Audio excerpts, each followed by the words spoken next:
Ayo na kunna sautin mota na domin ya ɗebe kewana, sai da janci zango na cikin sifikun mota na.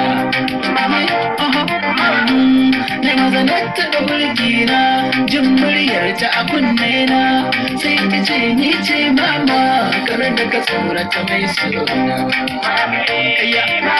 Ta ce albishirin ka fa zango na, nazarci kowa sanka da tausayin karuhi na. Sai ta bayyana siffarta ga ta zauna a gefe na.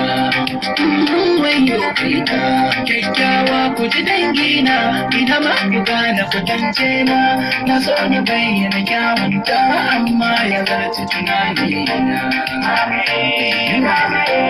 Sai ta ce ka ji zangona karfe mamaki na, ni yar sarkin aljan baba